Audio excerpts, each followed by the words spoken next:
السلام علیکم، میں ہوں اقرا اور آپ دیکھ رہے ہیں میرے YouTube channel Iqra Rajput novel تعبیر خواب by Iqra Rajput episode number 18۔ سب ڈائننگ ٹیبل پر موجود ڈنر کر رہے تھے جب نور حاشر صاحب کے برابر کرسی کے سکاتی بیٹھی تھی اور سب نے حیرانی سے نور کی طرف دیکھا تھا، جبکہ اسفند اور حارث نے ریحان کو دیکھ وکٹری کا نشان بنایا تھا، جس پر ریحان مسکرا دیا۔ کیا ہوا، آپ سب کھانا کیوں نہیں کھا رہے؟ نور اپنے لیے گلاس میں پانی ڈال رہی تھی جب سب کی حیران کن نظریں خود پر محسوس کر بولی، نور تم کیا کھاؤ گی؟ رخسار بیگم نے خود کو کمپوز کرتے نور سے پوچھا۔ تائی جان میں بریانی کھاؤں گی، ابھی نور نے کہا ہی تھا جب حاشر صاحب نے نور کو بریانی کی ٹرے پاس کی تھی، جس پر نور نے ایک نظر انہیں دیکھا جو اس سے بہت امید بھری نظروں سے دیکھ رہے تھے۔ شکریہ، نور نے بہت مروت کے ساتھ کہا، جس پر سب بس اسے دیکھتے ہی رہ گئے کہ اپنے ہی سگے باپ کے ساتھ کیسی مروت۔ کھانا کھانے کے بعد نور اپنے کمرے میں آ گئی تھی۔ وہ نماز عشاء ادا کر رہی تھی جب اس نے نماز ادا کرتے ہوئے سلام پھیرا تو اس کی نظر اپنے کمرے کے کھلے دروازے پر گئی جہاں حاشر صاحب کھڑے ہوئے تھے۔ نور نے ایک نظر انہیں دیکھ کر اور پھر دعا کے لیے ہاتھ اٹھائے تھے۔ آج اس نے اس پاک ذات کا شکر ادا کیا تھا جس نے اس کی دعا قبول کی۔ وہ دعا مکمل کرتے اپنے چہرے پر ہاتھ پھیرتی اٹھی تھی اور جائے نماز طے کرتے بیڈ سائڈ ٹیبل پر رکھا تھا۔ اپنے بابا کو معاف نہیں کرو گی؟ حاشر صاحب نے اس کے پاس آتے ایک کرب سے کہا۔ آپ کو کس کس بات پر معافی چاہیے؟ نور بھی ان کے روبرو ہوئی تھی۔ حاشر صاحب نے نور کے سپاٹ چہرے کو دیکھا اور پھر گویا ہوئے، ہر اس بات کے لیے جس سے میری بیٹی کو اذیت ہوئی۔ حاشر صاحب کے میری بیٹی کہنے پر نور نے ضبط سے آنکھیں میچی تھیں۔ شازیہ بیگم کے دو ہی بیٹے تھے، ہاشم صاحب اور حاشر صاحب۔ حاشر صاحب چھوٹے ہونے کی وجہ سے گھر بھر کے لاڈلے تھے، اس لیے جب انہوں نے ہائر اسٹڈیز کے لیے آسٹریلیا جانے کو کہا تو کسی کو کوئی اعتراض نہ ہوا، اور پھر حاشر صاحب آسٹریلیا چلے گئے۔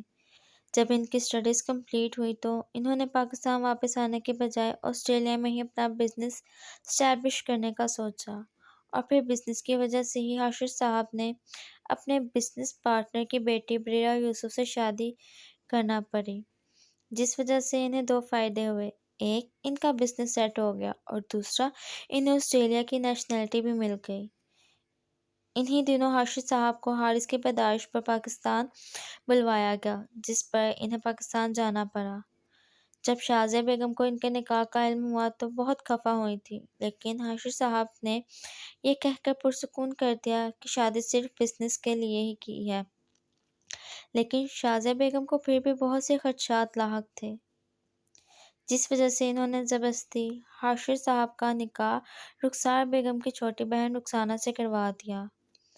رخسار بیگم، رخسانہ بیگم اور رخشندہ بیگم تین بہنیں تھیں جو شازیہ بیگم کی بھانجیاں تھیں۔ ماں باپ کے انتقال کے بعد شازیہ بیگم نے ہی انہیں پالا تھا۔ پھر نکاح کے بعد حاشر صاحب واپس آسٹریلیا چلے گئے۔ حاشر صاحب رخسانہ بیگم سے بہت محبت کرنے لگے تھے۔ نکاح کے بعد وہ دو دفعہ پاکستان آئے تھے۔ آسٹریلیا میں ایک دن وہ اپنے آفس میں بیٹھے کام کر رہے تھے جب انہیں اطلاع دی گئی کہ ان کے گھر ایک ننھی پری رحمت بن کر آئی ہے۔ اس خبر سے وہ بہت خوش ہوئے تھے اور فوراً سے پاکستان کی ٹکٹ کرواتے پاکستان آئے تھے۔ انہیں رخسانہ بیگم اور نورالعین دونوں انہیں بہت عزیز تھیں۔ وہ نور سے بہت محبت کرتے تھے اور اس طرح وہ ہر 6 مہینے بعد پاکستان آنے لگے، کیونکہ اب انہیں رخسانہ بیگم اور نور سے دور رہنا بہت مشکل لگتا تھا۔ حاشر صاحب اور رخسانہ بیگم دونوں ہی نور کو اینا کہہ کر پکارتے تھے۔ وہ جب بھی آتے تھے نور کے لیے بہت سی چیزیں اور کھلونے لے کر آتے تھے۔ ایسے میں بریرہ یوسف کو ان پر شک ہوا تو اس نے حاشر صاحب کے بارے میں انویسٹیگیٹ کیا تو اس کا شک یقین میں بدل گیا، اور پھر بریرہ یوسف نے حاشر صاحب پر پاکستان میں ان سے چھپ کر شادی کرنے پر کیس کر دیا، جس وجہ سے وہ پاکستان دوبارہ نہ آ پائے۔ نور 6 سال کی تھی جب رخسانہ بیگم کے ساتھ مارکیٹ گئی تھی۔ رخسانہ بیگم نے نور کو بالون لے کر دیا تھا جو اس کے ہاتھ سے چھوٹ گیا۔ بالون کو پکڑنے کے چکر میں نور سڑک کے بیچوں بیچ آ گئی تھی، جس وجہ سے نور کو بچاتے بچاتے رخسانہ بیگم خود گاڑی کے سامنے آ گئی تھی، اور پھر حاشر صاحب کو خبر دی گئی کہ رخسانہ بیگم ان کو اور نور کو چھوڑ کر اس روڈ ایکسیڈنٹ میں اپنے خالق حقیقی سے جا ملی ہیں۔ اس خبر سے حاشر صاحب بہت ٹوٹ چکے تھے۔ انہوں نے بہت کوشش کی کہ پاکستان آنے کی، لیکن برا یوسف نے انہیں آنے نہ دیا۔ انہیں سب سے زیادہ فکر اپنی اکلوتی بیٹی اینا کی تھی، اور نورالعین ان کی اینا بس ان کا انتظار کرتی رہ گئی۔ اب انہوں نے پھر سے پاکستان آنے کی معمولی سی کوشش کی تو اس بار قسمت نے ان کا ساتھ دیا تھا۔ بریرہ یوسف کے والد یوسف صاحب کا انتقال ہو گیا تھا، جس وجہ سے بریرہ یوسف شدید صدمے میں تھی، اور اس بات کا فائدہ اٹھاتے حاشر صاحب انہیں طلاق دیتے پاکستان آ گئے تھے۔ اتنی مشکلوں اور اتنی مسافتوں کے بعد اب وہ اپنی بیٹی اینا کے روبرو تھے۔ تمہارے بابا تم سے معافی مانگتے ہیں میرے بچے، مجھے معاف کر دو۔ حاشر صاحب کی آواز میں نمی نور نے واضح محسوس کی تھی۔ نور نے حاشر صاحب کو دیکھا، اپنے بابا کو دیکھا جن کا ایک عرصے سے نور کو انتظار تھا، جبکہ وہ تینوں دروازے کی اوٹ میں چھپ کے نور کے جواب کے منتظر تھے۔ جب ماما مجھے چھوڑ کر گئی تھی تو آپ اس وقت کہاں تھے؟ نور نے اپنے آنسوں پر بند باندھنے کی بہت کوشش کی تھی، پر یہ آنسو تھے کہ بہتے ہی چلے جا رہے تھے۔ میں نے بہت کوشش کی تھی آنے کی، لیکن کیا آپ کو ایک دفعہ بھی میری یاد نہیں آئی؟ آپ نے ذرا بھی نہیں سوچا کہ آپ کی اس 6 سال کی بیٹی پر کیا گزر رہی ہوگی؟ حاشر صاحب اپنی بات مکمل کرتے کہ نور نے ان کی بات کاٹتے بولی، تم میری بیٹی ہو، میری جان، میں کیسے نہ اپنی بیٹی کا حال جانتا۔ میں نے بہت کوشش کی تھی تمہارے پاس آنے کی، لیکن بریرہ نے آنے ہی نہ دیا۔ حاشر صاحب کی آواز میں ایک کرب تھا۔ میں نے بہت انتظار کیا تھا آپ کا، پر آپ نہیں آئے۔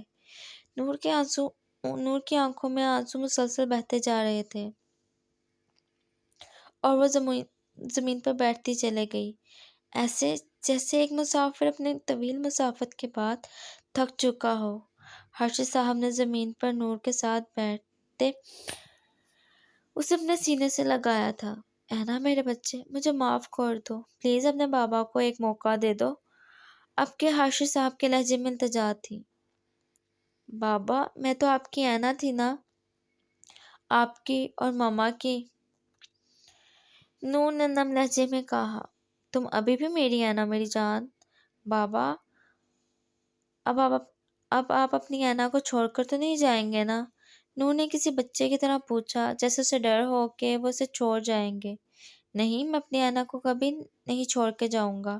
حاشر صاحب نے اسے یقین دلانا چاہا جو بچوں کی طرح رو رہی تھی۔ وعدہ کریں مجھ سے۔ نور نے ان سے دور ہوتے کسی بچے کی طرح ان سے وعدہ چاہا۔ وعدہ، میں اپنے بچوں کو کبھی چھوڑ کر نہیں جاؤں گا۔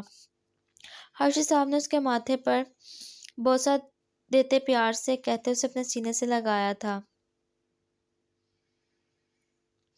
جب نور کے ایسے بچوں جیسے انداز پر دروازے کی اوٹ میں چھپے حارث، اسفند اور ریحان کے لبوں پر مسکراہٹ آئی تھی، لیکن ریحان ایک دفعہ پھر کچھ سوچنے پر مجبور ہوا تھا۔ کہیں نورالعین ہی اینا رائٹر تو نہیں؟ نہیں، وہ کیسے ہو سکتی ہے؟ ریحان نے خود ہی اپنی سوچ کی نفی کی تھی۔ چلو بھائی، سب ٹھیک ہو گیا، اب میری راہ بھی ہموار ہے، اسفند نے خوشی سے کہا۔ کیا مطلب؟ اسفند کی بات پہ حارث اور ریحان نے چونکتے بیک وقت کہا۔ وہ وقت آنے میں پتہ چل جائے گا، اسفند نے حارث کے گال تھپتھپاتے ہوئے کہا، جبکہ نہ جانے کیوں ریحان کو اپنے ارد گرد خطرے کی گھنٹیاں بجتی ہوئی محسوس ہوئی تھیں۔ کمینے انسان، میں تیرے سے بھرا ہوں اور تو میرے ہی گال تھپتھپا رہا ہے۔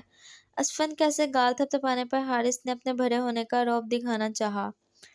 آپ تو پھر 5-6 بچوں کے ابا حضور ہوں گے بڑے بھائی جان، اسفند نے شرارت سے کہا۔ تو کمینے انسان! حارث ابھی اسفند کو پکڑتا کہ اس نے باہر کی طرف دوڑ لگائی تھی، جبکہ ریحان ان دونوں کو دیکھتا رہ گیا۔